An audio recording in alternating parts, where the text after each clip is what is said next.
Think about what you ate for breakfast this morning, not whether it was healthy. I am not asking you to grade yourself. I am asking you to picture it.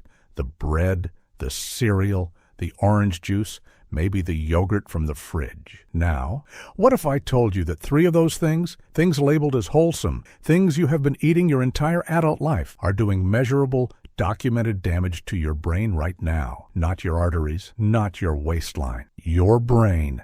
I said that to a physician colleague of mine about a year ago, someone who has spent decades advising patients on preventive health. Her response was silence. Then, I never thought about it that way. She was not ignorant. She was like most people, like you, like me, before I started keeping track. Because the relationship between food and the aging brain is not what we were taught. The science has shifted significantly, and the foods doing the most damage are not the ones most people would guess. My name is Dr. Marcus Ellison. I have been a practicing neurologist for 23 years with a subspecialty in cognitive aging and neurodegenerative disease. And I want to be clear from the start. This is not a fear video. I am not here to tell you that everything you have ever eaten has ruined your memory. That is not true, and it would not help you. What I am going to do is give you the neurologist's honest view of the 7 foods that published research consistently links to accelerated brain aging after 60, and the 5 foods that the same research shows can actively rebuild what has been lost, not restore everything. Rebuild measurably. That distinction matters.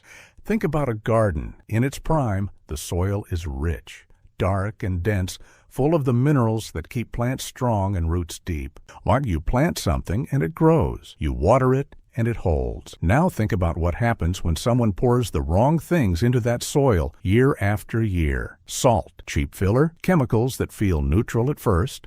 The plants still grow for a while, but the root system begins to weaken. The soil becomes compacted, harder, less able to absorb what it needs. Does that mean the garden is finished? Of course not, but it does mean you need to stop adding what is degrading the soil and start returning what it actually requires. Your brain after 60 is that garden. Every meal is either enriching the soil or degrading it. Number 1, ultra-processed packaged foods. You know what they are. The ones with ingredient lists that run 20 lines long. Crackers, packaged soups, breakfast cereals, flavored chips, meal replacement bars, marketed as convenient nutrition.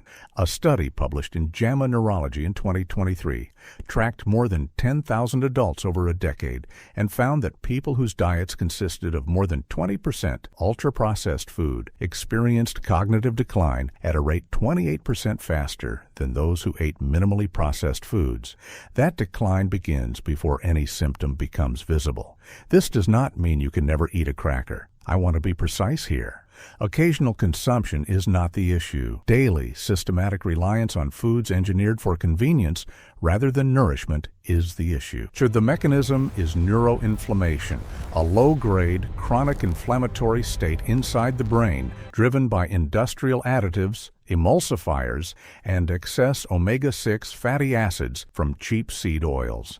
Inflammation is the thread running through almost everything I will describe today. Number 2, refined sugar and high glycemic foods, white bread, white rice, pastries, sweetened beverages, including several marketed as healthy alternatives, anything that sends blood sugar rising sharply and dropping quickly. Research published in Alzheimer's and Dementia found that people with consistently elevated blood sugar had a 54% greater likelihood of developing dementia over a 15-year follow-up compared to those with stable glucose levels. Stable, not perfect. Stable. I am not saying every sweet thing is dangerous. What I am saying is that your brain requires steady glucose, not surges and crashes. Repeated surges trigger a process called glycation, sugar molecules binding to brain proteins and producing what researchers call advanced glycation end products. The acronym is AGEs. That is not an accident. Number 3,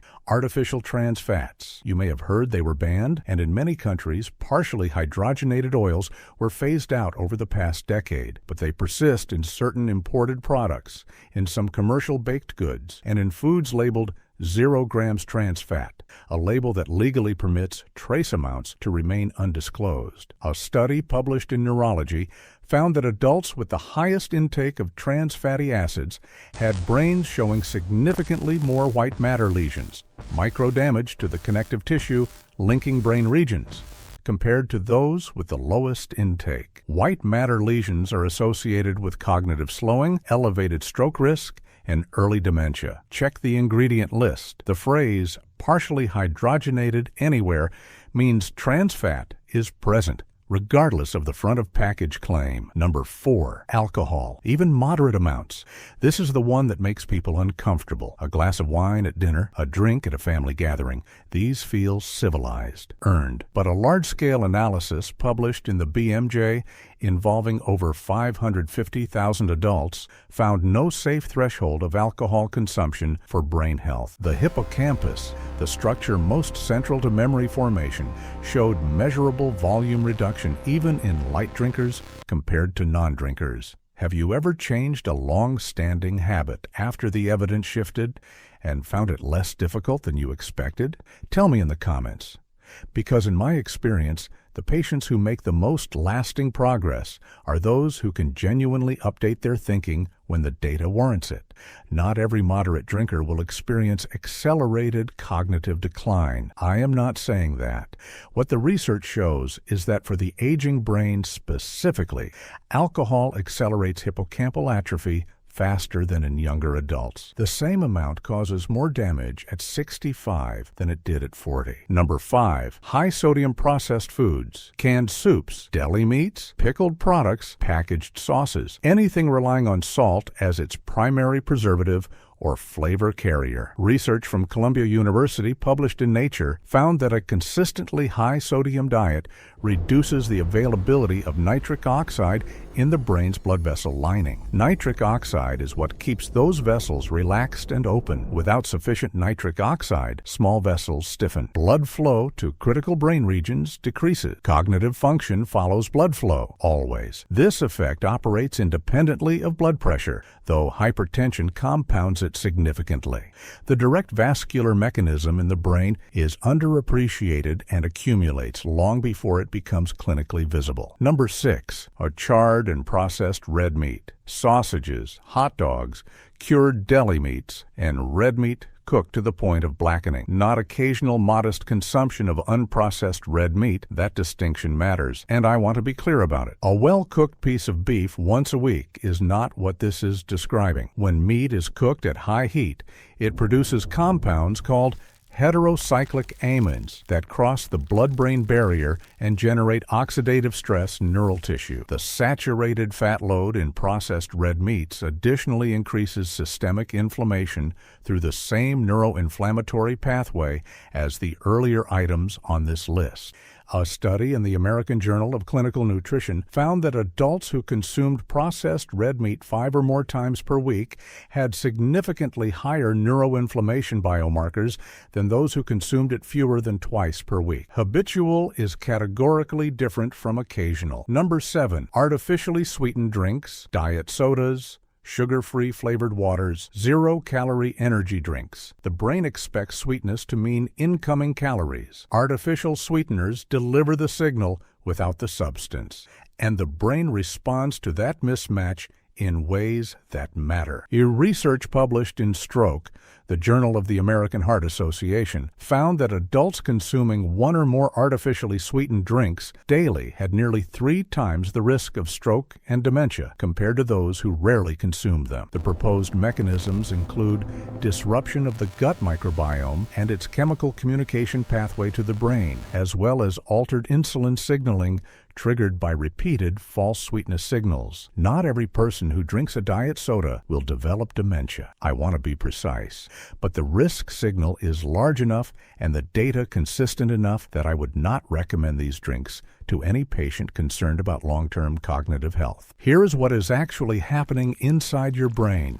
Each of these 7 foods shares a common final pathway: neuroinflammation, chronic, low-grade, invisible inflammation within the brain tissue itself.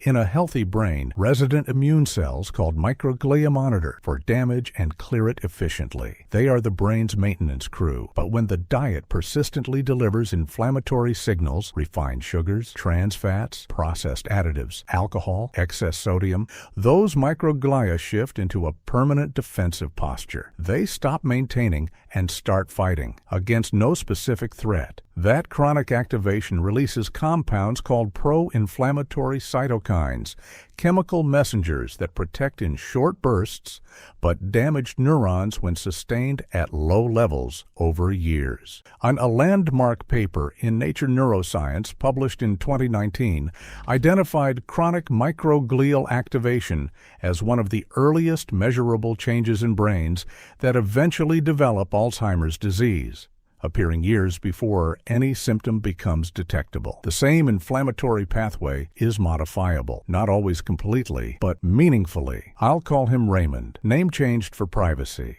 Raymond was 71 years old when he first came to my clinic.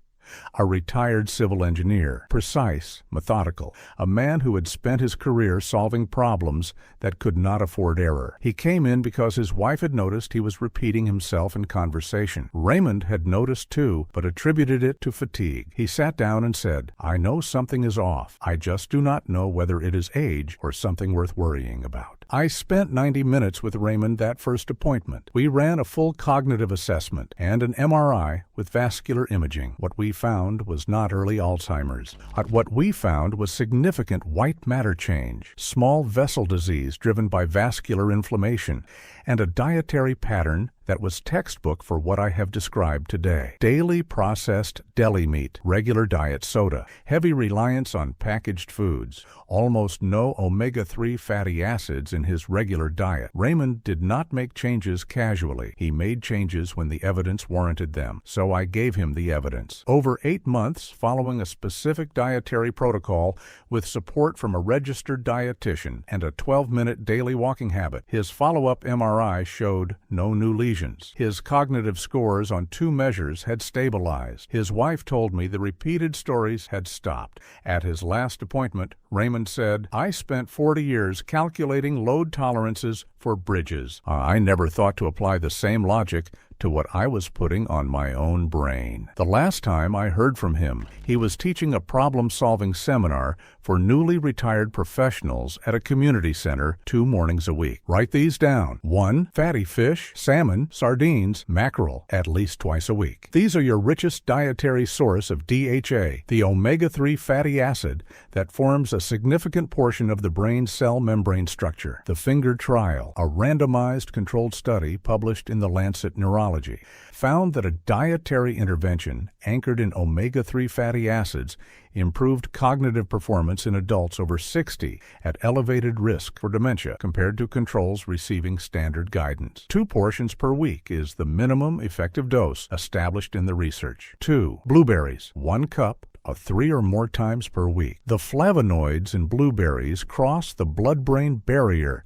and directly stimulate production of BDNF, brain-derived neurotrophic factor, the protein that drives growth of new neural connections. Research from Harvard's Channing Division of Network Medicine found that women consuming 2 or more servings of blueberries per week showed cognitive aging measuring 2.5 years slower on standardized assessments. 3. Leafy greens, 1 generous serving daily. Spinach, kale, rocket, Swiss chard. These deliver folate, vitamin K, and lutein directly to brain tissue. A study from Rush University Medical Center published in Neurology tracked 960 older adults over 5 years and found that those who ate 1 daily serving of leafy greens had cognitive scores equivalent to people 11 years younger than their chronological age. 1 serving daily. That is the documented dose. 4. Walnuts. A small handful, 5 days a week.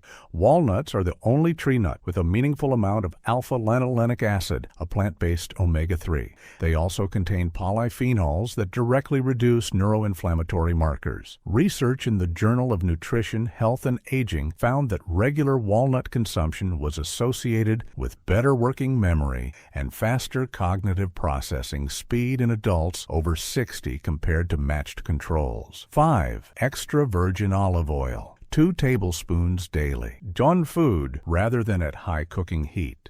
The compound that makes extra virgin olive oil neurologically distinctive is oleocanthal, a natural anti-inflammatory operating along a similar molecular pathway to common anti-inflammatory medications without systemic side effects. Research in ACS chemical neuroscience found that oleocanthal promotes clearance of amyloid proteins, the plaques associated with Alzheimer's disease, through the brain's glymphatic cleaning system. 2 tablespoons daily on salads, vegetables, or bread. Write these down. Question 1. Based on my current health profile, which of these dietary changes do you think would have the most meaningful impact for me specifically? Question 2. Can you add inflammatory markers to my next blood panel, specifically high sensitivity CRP and homocysteine, alongside the standard tests? Question 3.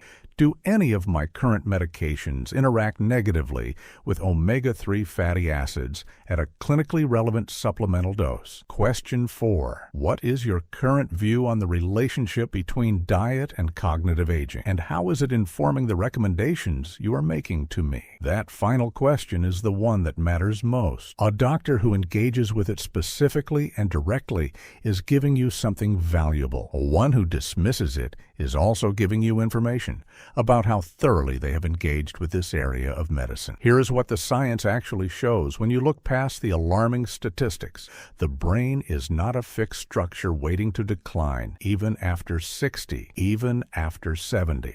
The hippocampus retains the biological capacity to generate new neurons throughout adult life, a process called adult neurogenesis. BDNF, the protein stimulated by omega-3 fatty acids, blueberries, and physical movement, is the primary driver of that regenerative capacity. This is established neuroscience, not inspirational language. The Finger Trial, the largest randomized controlled study of lifestyle-based cognitive intervention conducted to date, demonstrated that dietary change combined with exercise and cognitive engagement produced measurable improvement in cognitive performance in adults at elevated dementia risk, not slowed decline, improvement. The glymphatic system, the brain's nocturnal waste clearance network, functions more efficiently in people following anti-inflammatory dietary patterns. Less waste means microglia can return to maintenance rather than remaining in a permanent defensive state. Every meal is a message to your brain. Now you know which messages to change. Let me bring everything together. We started with a question. What if some of the foods you have trusted your entire life are quietly working against your brain? Ultra-processed foods accelerate cognitive decline through chronic neuroinflammation. Refined sugar drives glycation and glucose instability in brain tissue. Artificial trans fats produce white matter lesions that compound silently across years. Alcohol reduces hippocampal volume even in amounts most people consider moderate. High-sodium processed foods restrict blood flow through small vessel stiffening. Charred and processed red meat generates oxidative stress and inflammatory burden in neural tissue, and artificially sweetened drinks disrupt the gut-brain axis in ways that raise dementia risk substantially. And 5 foods, fatty fish, blueberries, leafy greens, walnuts, and extra virgin olive oil, actively work in the other direction. Which food on the destroyers list surprised you most? Write that in the comments. I ask because it tells me where the biggest gaps in the conversation still are. Your brain after 60 is not a system waiting to fail. It is a living structure waiting for better instructions. The food you put on your plate today is one of those instructions. This video presents general information based on published research and clinical experience. It does not constitute personalized medical advice. Every person's situation is unique, and individual factors, including existing conditions and current medications, significantly affect what is appropriate for you. Please consult your own physician or a qualified healthcare provider before making changes to your diet or health management.